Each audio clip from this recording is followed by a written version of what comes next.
Bienvenue sur Sophia Science, la chaîne YouTube qui répond à toutes vos questions sur le monde de la science, notamment la science, les mystères, les extraterrestres. Le contenu de la vidéo d'aujourd'hui est: Imaginez un instant que l'histoire de Nemo ne soit pas seulement un dessin animé, mais une vraie aventure dans l'océan. Vous connaissez tous ce petit poisson-clown orange aux bandes blanches qui traverse des mers entières pour retrouver sa famille dans le monde de Nemo. Mais une question amusante se pose. Si un véritable poisson-clown se perdait dans l'océan, serait-il capable de retrouver sa maison? Et la réponse est étonnante. Il semblerait que oui, ou du moins, il possède une sorte de boussole naturelle assez extraordinaire.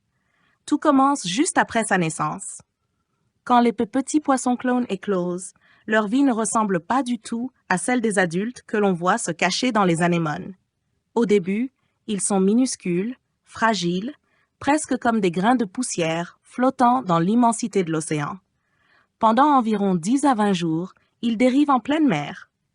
Imaginez un enfant montant dans une barque sans moteur, abandonné au milieu d'une rivière gigantesque où les courants décident de sa direction. C'est un peu ce qui leur arrive.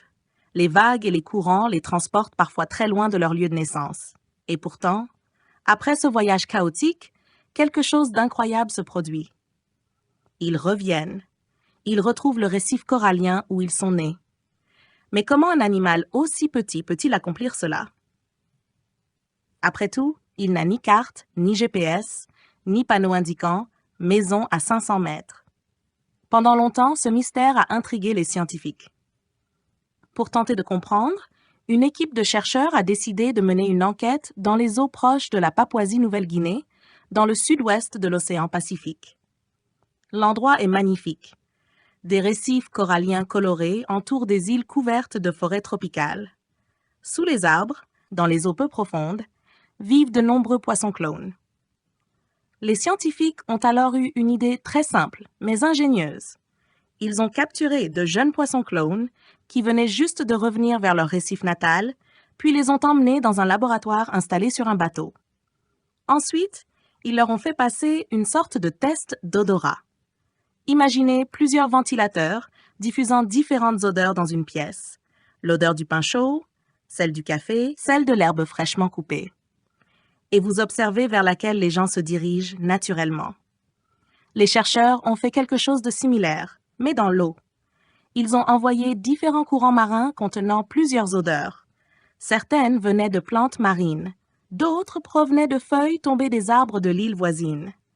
Et là, surprise! Les petits poissons-clones nageaient rapidement vers les courants qui transportaient l'odeur des feuilles mortes et d'une plante appelée herbe à poule. Comme s'ils reconnaissaient quelque chose de familier, comme si ces odeurs leur murmuraient « Par ici, tu es presque chez toi ». C'est un peu comme lorsque vous rentrez dans votre quartier après un long voyage et qu'une odeur particulière vous frappe soudainement. Peut-être l'odeur d'une boulangerie que vous connaissez depuis l'enfance, ou celle d'un repas préparé chez vous. Même les yeux fermés, certaines odeurs déclenchent immédiatement un souvenir. Votre cerveau vous dit presque instantanément « Je connais cet endroit ». Chez les poissons-clones, ce mécanisme semble exister aussi. Mais les chercheurs voulaient aller plus loin. Ils se sont demandé « Et si les jeunes poissons apprenaient cette odeur après leur naissance ?» Pour le vérifier, ils ont répété l'expérience avec d'autres poissons-clones élevés entièrement dans des aquariums. Ces poissons n'avaient jamais connu les récifs coralliens. Ils n'avaient jamais nagé dans l'océan. Ils n'avaient jamais vu les forêts des îles. En théorie, ces odeurs auraient dû leur être totalement inconnues. Mais le résultat a surpris tout le monde. Eux aussi étaient attirés par les odeurs de feuilles et d'herbes à poule. Autrement dit, ils semblaient naître avec cette préférence déjà programmée, comme si leur cerveau possédait une information intégrée dès le départ, une sorte d'instinct naturel. Un peu comme les bébés tortues qui, quelques minutes après leur naissance, se dirigent automatiquement vers l'océan sans qu'on leur apprenne quoi faire. Cette découverte a amené les chercheurs à une idée fascinante. On imagine souvent l'océan et la Terre comme deux mondes séparés. D'un côté, les forêts, de l'autre, la mer. Mais en réalité, ils sont profondément liés. Les feuilles tombent des arbres atteignent les cours d'eau rejoignent la mer et leurs odeurs voyagent dans l'eau. Ces odeurs deviennent alors des repères pour les animaux marins. La terre parle à l'océan et l'océan écoute. Alors finalement, si le vrai Nemo se perdait quelque part dans l'immensité bleue, il ne suivrait probablement pas une carte. Il fermerait peut-être ses petits yeux.